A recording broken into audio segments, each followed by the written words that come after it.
اسلام ہمیں اچھائی بھی سکھاتا ہے، اچھی باتیں سکھاتا ہے۔ اچھا پیاری بچوں، یہ یاد رہے، کوئی شخص،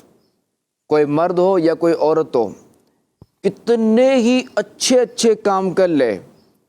مگر جب تک وہ مسلمان نہیں ہوگا اسے ثواب آخرت نہیں ملے گا، وہ جنت میں نہیں جائے گا۔ بھلے دنیا میں اچھے اچھے کام کر لے، لوگوں کو کھلائے، پانی پلائے، البتہ جو اچھے اچھے کام کرتا ہے اگرچہ اسلام نہیں لایا تو اس سے کیا ہوتا ہے، اس سے جو نا دنیا ہی میں اس کا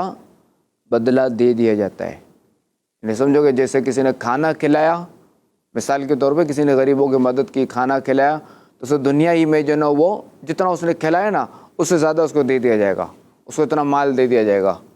مگر آخرت میں اس کے لیے کچھ بھی نہیں ہے۔ ہمارا جو مذہب ہے دین اسلام، اس نے انسانوں کے حقوق بیان کیے ہیں، جیسے کسی کو مارنا نہیں ہے، کسی کے ساتھ جھوٹ نہیں بولنا، کسی سے جو نا وہ پینسل نہیں لے لینی، اس کی پینسل چوری نہیں کرنی، کسی کی کتاب چوری نہیں کرنی، کسی کی کوئی ٹرافی آئی تو وہ چوری نہیں کرنی۔ تو اسلام نے جو ہے وہ انسانوں کے جو نا وہ حقوق بیان کیے ہیں، اگر ان پر عمل کر لیا جائے نا،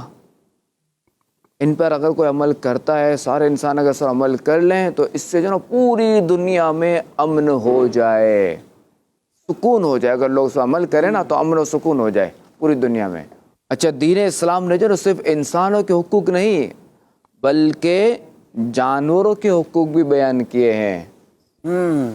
کہ جیسے جانور کو تنگ نہیں کرنا۔ مدنی مصطفیٰ میرے سنت فرماتے ہیں نا کہ جانور کو تنگ نہیں کرنا، بکرے کو کان سے نہیں پکڑنا، اس کی رسی زور سے نہیں کھینچنی، جانوروں کو تنگ کرنا ہوتا ہے نا۔ تو اسلام جو ہے وہ جانوروں کے حقوق بھی ہمیں سکھاتا ہے کہ ہمیں جانور کو بھی کس طرح پالنا ہے، کس طرح رکھنا ہے، اس کا کس طرح کھانے پینے کا دھیان رکھنا ہے۔ اور اسلام ہی ایسا پیارا دین ہے کہ جس کو ماننے اور اس پر عمل کرنے سے دنیا اور آخرت میں کامیابی ملے گی۔ سبحان اللہ، سبحان اللہ کریم ہمیں اس پیارے پیارے دین اسلام پر استقامت عطا فرمائے، آمین آمین اور ہمیں اسی دین اسلام پر ہمیں موت عطا فرمائے عافیت کے ساتھ۔